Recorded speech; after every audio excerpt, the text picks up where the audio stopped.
अलग अलग कहीं छिपा भी दूं ताकि वो बर्बरीक का शिकार होने से बच जाएं, तब भी बर्बरीक के तीर किसी को नहीं छोड़ेंगे। इन अचूक तीरों से कोई भी नहीं बच सकता है।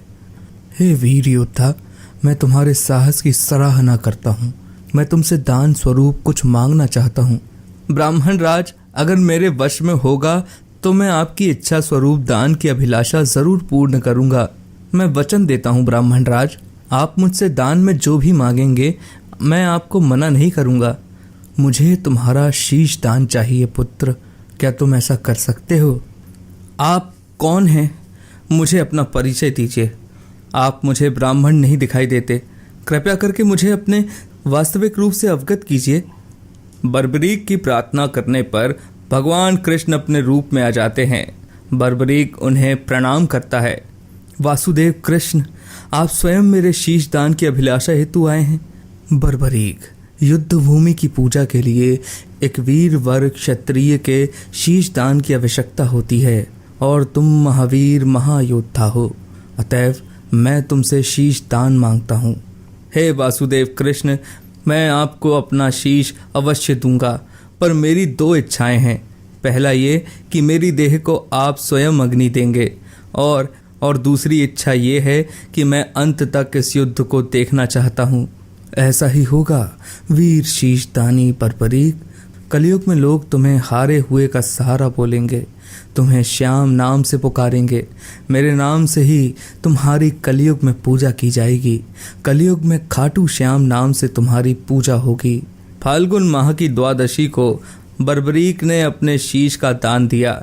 बर्बरीक को ब्रह्मा जी ने एक श्राप दिया था, जिसके मुताबिक उनकी मृत्यु पृथ्वी लोक पर भगवान कृष्ण के ही हाथों होगी, तभी वो श्राप से मुक्त हो पाएंगे। बर्बरीक का सर युद्ध भूमि के समीप ही एक पहाड़ी पर सुशोभित किया गया, जहां से बर्बरीक ने महाभारत का संपूर्ण युद्ध देखा। युद्ध की समाप्ति पर पांडवों में आपसी बहस होने लगी कि युद्ध में विजय का श्रेय किसको जाता है। इस पर श्री कृष्ण बोले, तुम सबको आपस में विवाद में पड़ने की कोई आवश्यकता नहीं है। बर्बरीक का शीश संपूर्ण युद्ध का साक्षी है, अतः उससे बेहतर निर्णायक भला कौन हो सकता है। ठीक है वासुदेव, फिर हम इस निर्णय को जानने के लिए बर्बरीक के पास ही चलते हैं। पौत्र बर्बरीक, तुमने तो युद्ध को बहुत ध्यान से देखा है, क्या तुम बता सकते हो हम सब वीरों में से इस युद्ध को जीतने का श्रेय किसे जाता है? श्री कृष्ण ने ही इस युद्ध में विजय प्राप्त कराने में सबसे महान कार्य किया है। उनकी शिक्षा, उनकी उपस्थिति, उनकी युद्ध नीति निर्णायक थी। मुझे तो युद्ध भूमि में सिर्फ वासुदेव कृष्ण का सुदर्शन चक्र घूमता हुआ दिखाई दे रहा था, जो कि शत्रु सेना को काट रहा था। इस धर्म युद्ध को जीतने का संपूर्ण श्रेय भगवान श्री कृष्ण को ही जाता है। वीर बर्बरीक, तुम धन्य हो, तुमने बिल्कुल सही निष्कर्ष दिया है। इसके पश्चात सभी पांडव बर्बरीक के निर्णय की सराहना करते हैं और भगवान कृष्ण से क्षमा मांगते हैं, क्योंकि वो जानते थे यदि स्वयं वासुदेव न होते तो ये धर्म युद्ध जीतना असंभव था।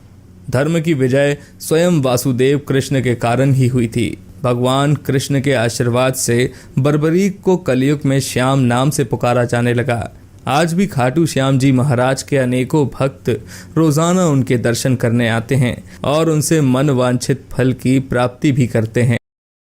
पूरी कहानी देखने के लिए आप सभी का धन्यवाद।